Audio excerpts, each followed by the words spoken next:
Situation Bihar की किसी से छुपी नहीं है। जहरीली शराब धड़ल्ले से बिक रही है और लोगों की जानें धड़ल्ले से जा रही हैं।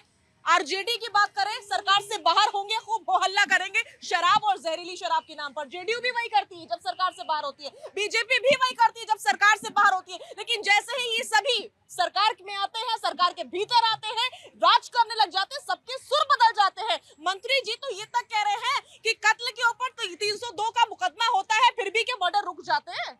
शाजिया जी, सबसे ज्यादा रिवेन्यू किसी भी सरकार को जो जनरेट होता है वो शराब से होता है, नशीले पदार्थों से होता है। आप एक सिगरेट भी पीती है तो उसमें से 90% पैसा वो गवर्नमेंट के खाते में जाता है।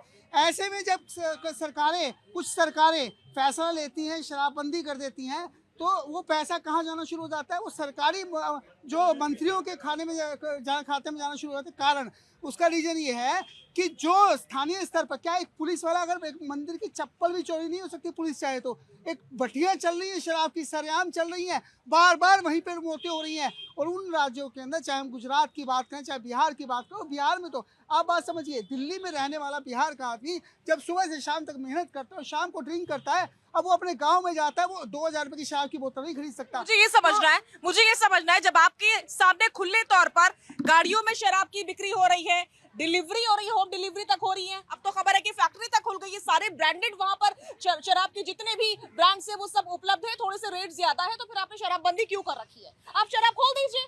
जब आप बेवकूफ बना रहे हैं सीधा सीधा और जनता को समझ में आ रहा है। जी बिल्कुल, जिस प्रकार से आबकारी मंत्री का बयान आया है, वो कहीं ना कहीं माफिया को बचाने की कोशिश की जा रही है। बात समझिए, मतलब साफ है कि ये पैसा डायरेक्ट सरकार के खाते में ना जाके उन मंत्रियों की जेब में जा रहा है। बिना संरक्षण के, पॉलिटिकल संरक्षण के ये फैक्ट्रियां नहीं चल सकती। नीतीश कुमार क्या कर रहे हैं? नीतीश कुमार ना पुलिस प्रशासन से बात करेंगे, ना अपने अधिकारियों से बात करेंगे, लेकिन नीतीश कुमार जनता को समझाएंगे कि शराब मत पीजिए, जान चली जाती है। जी शाहजिया जी, आगे विधानसभा चुनाव है। मैं आज आपको याद दिला दूं, हरियाणा के अंदर हरियाणा विकास पार्टी बंसी लाल ने शराबबंदी की थी और हर घर में शराब बिकने लगी थी। लोगों को ठेके पे जाने की जरूरत नहीं पड़ती थी, घर में शराब मिलती। वही हाल बिहार का हो चुका है और आने वाले विधानसभा चुनावों में इसका फैसला जनता को करना है, क्योंकि जनता सब समझती है और बिहार की जनता देश की राजनीति चलाती है।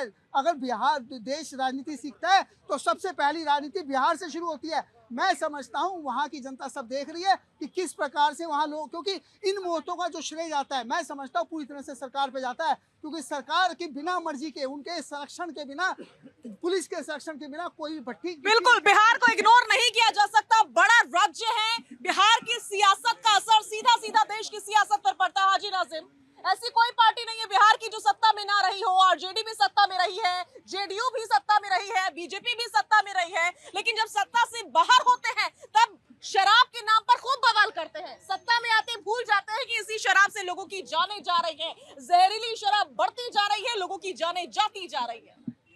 हाँ साजिया जी, देखिए, सबसे पहले मैं ये कहना चाहता हूँ, मैं बड़ा दुखी हूँ क्योंकि जहरीली शराब पीने के बाद हमारे अपने भाइयों की मौत हुई है और कुछ ऐसी गंभीर हालत में कि हो सकता है कि उनका भी आंकड़ा बढ़ जाए मौत में। ये बहुत दुखदायी बात है।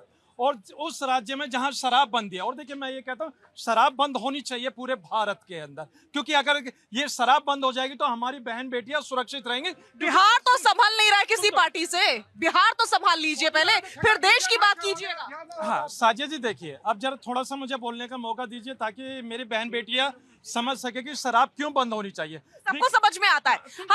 हमें इतनी डिटेल में नहीं जाना है शराब क्यों बंद होनी चाहिए, शराब का कैसे उत्पादन होता है, कैसी बिकती है, हम ये सब नहीं जानना। मुझे ये जानना है और जनता को भी यही जानना है कि राजनेता एक तरफ कहते हैं कि शराब बंदी कर रहे हैं, दूसरी तरफ उनके सामने खुले तौर पर शराब की बिक्री हो रही है और जहरीली शराब की बिक्री हो रही है। ऐसा कैसे हो रहा है? साजिया जी, वो कौन सा ऐसा राज्य है जहां शराब बंदी थी और शराब फिर चालू हो रही है? तो इसका मतलब यह है कि कहीं ना कहीं वहां पर राज्य सरकार और प्रशासन दोनों आपस में मिली भगत है कि हाँ तुम बिल में हाथ डालो और मंदिर मैं पढ़ता रहूंगा, कहीं ना कहीं इस तरीके का बात है। तो मैं ये कहना चाहता हूँ, मैं तुम्हें कोरोना काल में लेके जाना चाहूंगा, क्योंकि जब वहां पर हमारे अपने भाई बहन राशन लेने के लिए जाते थे तो पुलिस वाले डंडे मारते थे, लेकिन जब उन्होंने कहा कि शराब की दुकानें खोल दीजिए, वहां पर लंबी लंबी लाइनें लगी शराब लेने के लिए। तो उससे क्या मतलब जाता है कि इसका मतलब ये कहीं ना कहीं हमारी सरकार को शराब से फायदा है। वो चाहते हैं कि शराब के जरिए देश चलता रहे, देश की अर्थव्यवस्था मजबूत रहे, इसलिए वो चाहते हैं कि ज्यादा से ज्यादा शराब बिके और उसमें जहरीली शराब भी हो सकती है जिसमें इंसान की मौत भी हो सकती है। हम देखिए, मेरा मजहब इस्लाम ये कहता है कि आप शराब बिल्कुल बंद कर दीजिए। शराब हर चीज की बुराई है। तो साजिद जी, मैं ये कहना चाहता हूँ, अरे सुन लीजिए, जितने भी नशीले पदार्थ हैं वो बंद होने चाहिए। क्यों बंद नहीं होने चाहिए ये बता दीजिए आप। अरे इसका मतलब आप बहन बेटियों की सुरक्षा नहीं चाहती, आप नहीं चाहते कि मेरी बहन बेटियां सुरक्षित रहे उनके घर में। सुन लीजिए, उनके घर के अंदर शराब बंद होनी चाहिए, बिल्कुल होनी चाहिए। आप यहाँ पर मंत्री नहीं है, प्रैक्टिकल बातें करिए। जो मंत्रीगण होते हैं वो बेवकूफ बनाते हैं जनता को, क्योंकि उन्होंने वोट लेने होते हैं। ग्राउंड रियलिटी ये है कि बरखा जी कह रही है राजनेता तो बेवकूफ बनाते हैं जनता को। हाँ साजिद जी, देखिए अभी जिस तरीके से मंत्री जी का बयान 302 तक पे आ गया, तो यानी कि ये जो मौतें हुई है हल्की फुल्की छुटपुट घटना है, ऐसा मंत्री जी को लगता है। लेकिन मैं ये कहता हूँ, उनके घर से पूछे जिनके घर के चिराग चले गए, जो उनका एक ही चिराग था, घर को परवरिश करने वाला था क्या। अरे सुन लीजिए, जब हाजी नाजिम बोलता है तो भाई आप लोगों के पेट में दर्द होने लगता है। मैं इस बात को सुन लीजिए, मैं ये कहता हूँ कि शराब बंद होनी चाहिए, हर नशा बंद होना चाहिए और मेरा भारत सुरक्षित होना चाहिए। मैं ये कहता हूँ कि किसी भी राज्य पार्टी को ये किसी का समर्थन नहीं करना चाहिए, नशा बंद होना चाहिए। शराब की बोतल पर लिखा होता है ये सेहत के लिए हानिकारक है। गुटखे के ऊपर कैंसर का बताया गया कि कैंसर होता है। जब आप टीवी पे एडवर्टाइजमेंट देखते हैं, उसके नीचे लिखा, मैं कहूंगी रवि जी, फिर भी पूरे देश में शराब बिकती है, वो अलग बात है। लेकिन सवाल ये है कि जिस राज्य में शराब पूरी तरीके से प्रतिबंधित है, वहां पर शराब कैसे बिक रही है। या तो आप जनता को बेवकूफ बना रहे हैं, या तो आपको वाकई सरकार नहीं चला पा रहे आप लोग कि आपके राज्य में खुले तौर पर शराब और जहरीली शराब बिक रही है, उसका सेवन हो रहा है, लोग अपनी जानें गंवा रहे हैं। आगे बढ़ूंगी, मैं लौटूंगी मैं आपके पास। सब लोग हैंड इन ग्लव्स हैं। शराब माफिया पैसे दे रहे हैं मंत्रियों को, इसीलिए ये धड़ल्ले से चल रहा है। इन मौतों से इन्हें कोई फर्क नहीं पड़ता। गरीब मरता है, मर जाए, कोई मर जाए, इनको कोई फर्क नहीं पड़ता। इनकी सियासत होनी चाहिए, इनकी जेबें गर्म होनी चाहिए, इन तक पैसे पहुंचने चाहिए।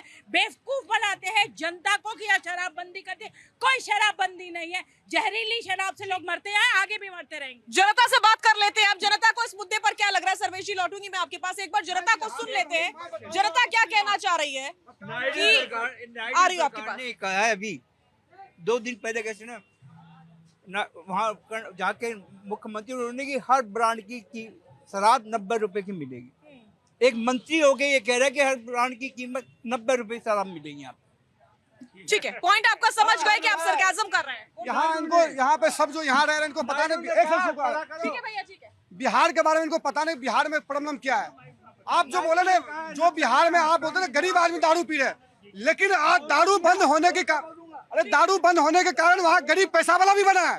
जो ताड़ी बेच रहे थे वो आज दारू बेच रहे कच्ची बना के।